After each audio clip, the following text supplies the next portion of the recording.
என்ன கவிதா இப்படி முழிக்கிற? பாவி, இப்படியா பின்னாடி இருந்து கூப்பிடுவ? நான் பயந்துட்டேன் தெரியுமா? நீ ஹாய் சொன்னதுக்கெல்லாம் பயப்படுவேன்னு எனக்கு எப்படி தெரியும்? சரி, மற்றவங்களாம் என்ன இன்னும் வரலையா? ஆமா மீனா, நானும் யாராவது வந்திருப்பான்னு பார்த்தா ஒருத்தையும் வரல. நான் தான் முத ஆளா வந்து நிக்கிறேன். சரி வா உட்காரு, எல்லாம் வருவாங்க. ஆமா, எப்பயும் பப்பு தானே ஃபர்ஸ்ட் வருவா. இன்னைக்கு என்ன அவ்வளோ ஆளா காணோம்?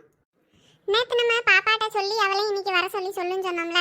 அவ பக்கத்து வீடு தானே, அவ நம்ம 2 பேரும் சேர்ந்து போவோன்ட்டாலாம். அதனால அவ பாப்பாவையும் சேர்த்து கூட்டு வரனால இன்னும் வரல போல. ஹாய் மீனு. ஹாய் கவிதா. என்ன பிளான் போட்ட பப்புவை காணோம்? அவ பாப்பாவையும் சேர்த்து கையோட கூட்டு வரேன்னு போயிருக்காளாம். வந்துருவா, நீங்க வந்து உட்காருங்க. சரி, நாளைக்கு எங்க போகலாம், எப்படி போகலாம், ஏதாவது யோசிச்சு வச்சிருக்கீங்களா? அதெல்லாம் ஒன்றும் யோசிக்கல தேவி. எல்லாம் இங்கே வருவோம், பேசுவோம், அப்படியே எதையாவது ஒன்று முடிவு பண்ணிக்கலான்ட்டு தான். நான் ஒன்று யோசிச்சு வச்சிருக்கேன், சொல்லட்டா? வெயிட் பண்ணு பத்து, எல்லாரும் வந்துட்டோம். அப்புறமா இப்போ இருக்க அப்போ இருக்கேன்னு சொல்லிக்கிட்டு இருக்கணும். ஆமாம், பப்பு இவ்வளோ நேரம்லாம் ஆக்க மாட்டாளே. அதுவும் அவ பிளான் போடுறதா இருந்தால் ஆளாக வந்து இருப்பா. ஏன் இன்னைக்கு இன்னும் ஆளை காணும்? வேற என்ன, அதான் பாப்பாவை கூப்பிட போயிருக்கல்ல. பப்பு ஆளாக வர்ற ஆள்னா எங்கே போனாலும் அந்த பாப்பா கடைசியாக வர்ற ஆள். எப்போ பாரு ஸ்கூல்ல இருந்து எங்கனாலும் லேட்டாக தான் வர்ற ஆள். அப்புறம் இன்னைக்கு மட்டும் சீக்கிரம் கிளம்பி வந்துடுவாளா? அதான் அவளை கூப்பிட போனால லேட் ஆயிருக்கும். தேவி, நீ வேணா ஒரு ஃபோன் பண்ணி பாரு, அவள் கிளம்பிட்டாளா இல்லையான்ட்டு. இந்த போடுறேன். அவ ஃபோன் எடுக்கல கவிதா, வந்துட்டு இருப்பான்னு நினைக்கிறேன் வண்டியில. சரி, அவ வரும்போது வரட்டும். ஆமா, எல்லாம் வேலையெல்லாம் முடிச்சாச்சு அவளை வெறும்.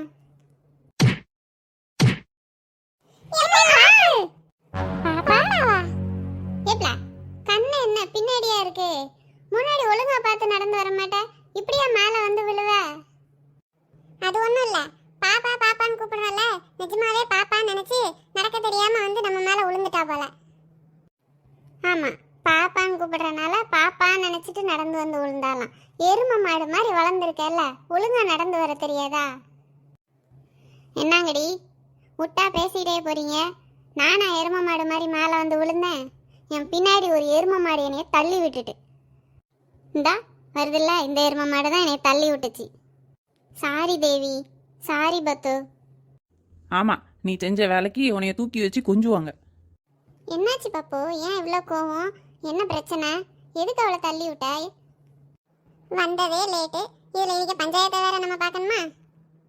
ஆமா, லேட்டா வந்தோன்னு சொல்ற, ஏன் லேட்டுன்னு கேட்கலையா? எல்லாத்துக்கும் காரணம் இந்த குடுமிக்காரி தான்.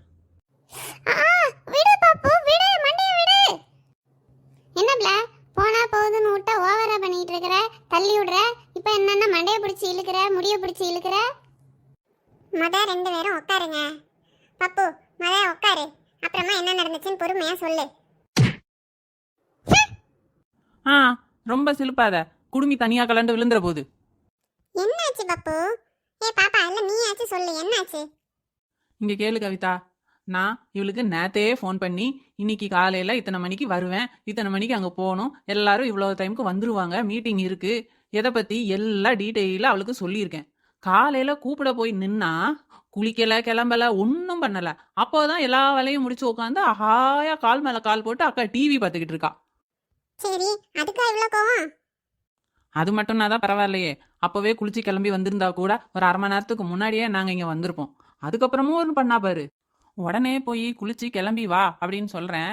அப்போ உட்காந்து நாளைக்கு நம்ம ட்ரிப்பு போறோம்ல, அப்போ நான் அழகா இருக்கணும்ல, நல்லா சூப்பரா இருக்கணும்லன்ட்டு ஃபேஸ் பேக்கை போட்டு உட்காந்துக்கிட்டு இருக்கா. ஏன் அந்த ஃபேஸ் பேக்கை இப்போ மீட்டிங் எல்லாம் முடிச்சுட்டு வீட்டுக்கு போயிட்டு நைட்டு தூங்கும்போது போட்டா ஆவாதாமா? கேட்டா குளிக்கிறதுக்கு முன்னாடி தான் போடுவாளாமா.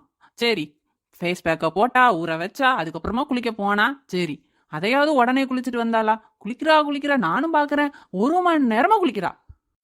தலைக்கெல்லாம் ஊத்துனா அப்படிதான் நேரம் ஆகும். நீ வாயை திறந்த கொன்னே போடுவேன் பார்த்துக்கோ, பேசாம உட்காரு. குளிச்சுட்டு வந்தாவது உடனே வருவாளான்னு பார்த்தா அதுவும் கிடையாது. இந்த ட்ரெஸ்ஸை போடவா, அந்த ட்ரெஸ்ஸை போடவா, இது சரியில்லை அது சரியில்லை, இப்படி 1000 நொறநாட்டியம் சொல்லி அவள் ட்ரெஸ்ஸை செலக்ட் பண்ணி போட்டு அதுக்கப்புறமும் அக்கா வர்ற மாதிரி இல்லை. கேட்டா ஃபேஸ் க்ரீம் போட்டேன், அதுக்கு மேலே சன்ஸ்க்ரீன் போட்டேன், அதுக்கு மேலே அந்த மேக்கப்போ போட்டேன்னு என்னவோ இன்னைக்கே ட்ரிப்புக்கு கிளம்புறவா மாதிரி கிளம்பி கிளம்பி கிளம்பி இவ்வளோ நேரம் ஆக்கிட்டா இருக்கா பார்த்துக்கோ. இதையெல்லாம் பண்ணணும்னா நான் கூப்பிட வரேன்னு சொன்ன டைமுக்கு முன்னாடியே செஞ்சு இருந்திருக்கணும் ரெடியா. இல்லையா, மீட்டிங் எல்லாம் முடிச்சுட்டு அதுக்கப்புறமா வீட்டில் போய் மற்ற வேலையெல்லாம் செஞ்சுருக்கணும். அதை விட்டுட்டு நான் கூப்பிட போக விட்டு இவ்வளோ வேலை இருக்குன்னு அவ்வளோத்தையும் உட்காந்து நான் பண்ணிட்டு தான் வெளியே வருவேங்கிறா. சொன்னாலும் கேட்க மாட்டேங்கிறா. அப்போ நான் அவளை மிதிக்கணுமா வேண்டாமா? நீ எக்ஸ்ட்ராவா 4 மிதி மிதிச்சா கூட தப்பு இல்லதான். அவ அவ்வளோ லேட் ஆகி தான் கிளம்பி வருவேன்னா பேசாம நீ முத வர வேண்டியதானே. நீ கிளம்பி முடிச்சிட்டு வான்னு அவளை விட்டுட்டு வந்திருக்க வேண்டியதானே. எப்படி அது பத்து தானே? நேற்று நீ தானே சொன்ன, பாப்பாவை கூப்பிடலையா, பாப்பாவை விட்டுட்டு மீட்டிங் போட்டீங்க, பாப்பா இல்லாமல் ட்ரிப்பு நல்லாவே இருக்காது நீ தானே சொன்ன. அப்போ அவரை இன்னைக்கும் அவளை நான் விட்டுட்டு வந்தா என்னவோ நான் வேனுக்கூன்னு விட்டுட்டு வந்துட்டேன்னு எல்லாம் உட்காந்து என்னைய உட்காந்து ஏறிக்கிட்டு இருப்பீங்க. அதனால தான் இருந்தே கூட்டிகிட்டு வருவோன்னு வந்தா இவ இவ்வளோ அலப்பறம் பண்ணிக்கிட்டு இருக்கா. இதில் இந்த குடிமைக்காரியை நம்பி நம்ம நாளைக்கு ட்ரிப்புக்கு பிளான் போட்டோம்னா கிளம்புன மாதிரி தான். அதெல்லாம் எப்போ கிளம்பணுமோ அப்போ நாங்கள் கரெக்டாக கிளம்பிடுவோம். இன்னைக்கு ஏதோ சும்மா சாதாரண மீட்டிங்னு கொஞ்சம் லேட்டாக வந்தால் இப்போ என்னன்னு கிளம்புனா ஓவராக பேசிக்கிட்டு இருக்கான். என்ன நான் ஓவராக பேசுகிறேனா? இதுக்கே நீ இவ்வளோ மேக்கப் போட்டு அலப்பறைய பண்ணி கிளம்பிட்டு வர. இன்னும் நாளைக்கு ட்ரிப்புன்னு சொன்னால் நீ இன்னும் என்னென்ன கிளம்பிட்டு வருவேன்னு யாருக்கு தெரியும்? சொன்ன டைமுக்கு வரலன்னா நம்ம விட்டுட்டு நம்ம பாட்டுக்கு கிளம்பி போக வேண்டியதான். சரி சரி, சண்டையை போடாம நம்ம எதுக்கு வந்தோமோ அந்த விஷயத்த பேச ஆரம்பிங்க. ஆமா ஆமா, எங்க போறோம் எப்படி போறோம்னு எல்லாம் இப்பயே முடிவு பண்ணிடுவோம். நம்ம எப்படி போகிறோங்கிறதெல்லாம் இப்போ பிரச்சனை இல்லை. அது என் வீட்டுக்காரர்கிட்ட நான் பெரிய கார் கேட்டிருக்கேன். அதை கொண்டு வந்தால் நம்ம எல்லாரும் நாளைக்கு அதிலே போயிட்டு அதிலே வந்துடலாம். எப்பல இங்கே ஒருத்தி உசுரை கொடுத்து பேசிக்கிட்டு இருக்கிறேன், இங்கேயும் அங்கேயும் எந்திச்சு நடந்து போய்கிட்டே இருக்க. உன் பக்கத்துலலாம் உட்காரக்கூடாதுன்னு தான் இங்கே வந்து உட்காந்துருக்கேன். என் பக்கத்தில் உட்கார மாட்டீங்க, நாளைக்கு எங்கள் கூட ட்ரிப்புக்கு வருவீங்க, என் கூட என் கார்லேயே வருவீங்க, அது மட்டும் வருவீங்க அப்படித்தானே? ஏ பாப்பா, நீயும் சும்மாவே இருக்க மாட்டியா? இப்போதானே வெளியே நாளைக்கு எங்கே போகலான்னு பேச ஆரம்பிச்சா அதையும் ஒழுங்கா உட்காந்து கேட்காம இப்படியெல்லாம் பண்ணி வம்பு பண்ணிக்கிட்டே இருக்க. மறுபடியும் சண்டை ஆரம்பிக்கிறதுக்கா? நீ பார்த்துட்டு தானே இருந்த பத்து. அங்கே நான் உட்காந்தா அப்புறம் என்னை மிதிச்சுக்கிட்டே இருக்கா. அடுத்து சடையை பிடிச்சி இழுப்பா. அதான் எதுக்கு வம்புன்னு முதல்ல நான் இங்கே வந்து உட்காந்துட்டேன். ஆமாம், இவ சடையை பிடிச்சி இழுக்கிறதுக்கு தான் நாங்கள் இங்கே உட்காந்துருக்கோம். ஏன்னா போதும், உங்கள் சண்டையை அப்புறமா வீட்டில் போய் போடுங்க.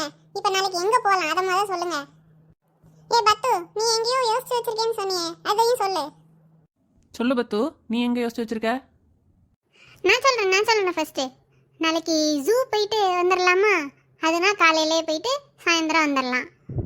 ஜூ நல்லா தான் இருக்கும், ஆனால் ஃப்ரெண்ட்ஸாக போகிறதுக்கு அந்த இடம்லாம் எனக்கு நல்லா இருக்குமான்னு தெரில. ஆமாம் ஆமாம், நானும் கவிதாலாம் பிள்ளைகளெல்லாம் விட்டுட்டு வரோம். எங்கள் பிள்ளைங்களுக்குலாம் ஜூ பிடிக்கும். அவங்களெல்லாம் விட்டுட்டு போனோம்னா அப்புறம் அங்கே போய் எனக்குலாம் என்ஜாய் பண்ணவே முடியாது. அதனால் ஜூவெல்லாம் வேணாம். மால் வேணா போகலாமா? அப்படியே போயிட்டு ஒரு விண்டோ ஷாப்பிங் பண்ணி முடிச்சுட்டு அங்கே அப்படியே சாப்பிட்டு வீட்டுக்கு வந்துடலாம். அதெல்லாம் சரி வராது மீனு. மால்னா நம்ம விண்டோ ஷாப்பிங் பண்ணுவோம் அப்படின்னாலும் சாப்பாடு செலவெல்லாம் அங்கே நிறைய ஆகும். மாலில் வந்து எல்லாம் தாறுமாற ரேட்டில் வச்சுருப்பாங்க. பத்தாவதுக்கு நம்ம சாப்பாடை செஞ்சு கொண்டு போகலான்னா அதையும் அங்கே உட்காந்து திங்க விடுவாங்களான்னு தெரியாது. அதனால் நம்ம ஏதாவது அவுட்டோராக யோசிங்க. அதை தான் நான் சொல்கிறேன்னா யாரும் காது கொடுத்து கேட்க மாட்டேங்கிறீங்க. ஏப்லா, நீ வந்த நேரத்துலேருந்து நான் சொல்கிறேன்னு சொல்லிக்கிட்டே இருக்க, ஆனால் ஒன்றையும் சொல்ல மாட்டேங்கிற. இப்போவாது என்னன்னு தான் சொல்லேன். நான் என்ன யோசிச்சேன்னா, பிள்ளைங்களெல்லாம் ஸ்கூலுக்கு அனுப்புன கையோட அதே டைமுக்கு நம்மளும் அப்படியே கிளம்பி அவங்களுக்கு லஞ்சு செய்யும்போது நமக்கும் சேர்த்து மதியானம் சாப்பாடெல்லாம் செஞ்சு கெட்டி எடுத்துகிட்டு போய் மகாபலிபுரம் போயிட்டோன்னா அங்கே அப்படியே கொஞ்சம் இந்த சிலை பாறை அதெல்லாம் பார்த்துட்டு அங்கேயே உட்காந்து சாப்பிட்டு அப்படியே ரிட்டர்ன் ஆகிட்டோன்னா நம்ம சாயந்தரத்துக்குள்ளே வீட்டுக்கு வந்துடலாம். பார்த்த மாதிரியும் இருக்கும், நம்ம என்ஜாய் பண்ண மாதிரியும் இருக்கும். எனக்கும் பத்து சொல்கிறது கரெக்டாக இருக்கும்னு தோணுது. எனக்கும் அது ஓகே தான். ஆமாம் ஆமாம், நானும் சின்ன பிள்ளையில போனது, எனக்கும் அது சரி தான். என்ன தேவி, கவிதா, நீங்கள் ஒன்றும் சொல்லலை? எனக்கும் ஓகே தான் பப்பு. சரி, அப்போ நாளைக்கு எல்லாரும் காலையில் 8 மணிக்கெலாம். என்னாச்சு தேவி? ஐயோ, எல்லாரும் இங்க கொஞ்சம் பாருங்களேன். நாளை முதல் தமிழகத்தில் பரவலாக கனமழை பெய்ய தொடங்கும் என கூறியுள்ள வானிலை மையம் டிசம்பர் 8ஆம் நாள் மிக கனமழைக்கு வாய்ப்புள்ளதாகவும் இதன் காரணமாக 13 மாவட்டங்களுக்கு ரெட் அலர்ட் விடுக்கப்படுவது. என்னங்க இப்படி ஆயிருச்சு? அதானே, அந்த ரெட் அலர்ட்ல நம்ம ஊரையும் சேர்த்துல சொல்றாங்க, வீட்டுக்குள்ளேயே இருங்கன்னு வேற சொல்றாங்க. எங்கிட்ட நம்ம நாளைக்கு வெளியே போக முடியும்? சரி, என்ன செய்ய? அப்ப இன்னொரு நாள் பிளான் போட வேண்டியதான். எங்க மீனும் இன்னொரு நாள் பிளானை போட? இன்னைக்கு வர்றதுக்கே ஒவ்வொருத்தையும் இழுத்து பிடிச்சி அவ வருவாளா இவ வருவாளான்னு வருந்து எல்லாரும் வர்றதுக்கே இவ்வளோ நாள் ஆயிருக்கு. இதில் இன்னொரு நாள் பிளானை போட்டு அன்னைக்கு தேதி எல்லாரும் வந்து அவ்வளோதான் போ. எல்லாத்துக்கும் காரணம் அந்த குடுமிக்காரி தான். இந்த வாரம் அவளை என்ன பண்றேன் பாரு.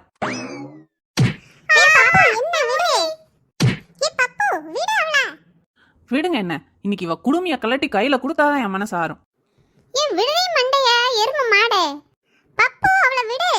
விடுங்க என்ன, விடுங்கன்னு சொல்றேன்ல.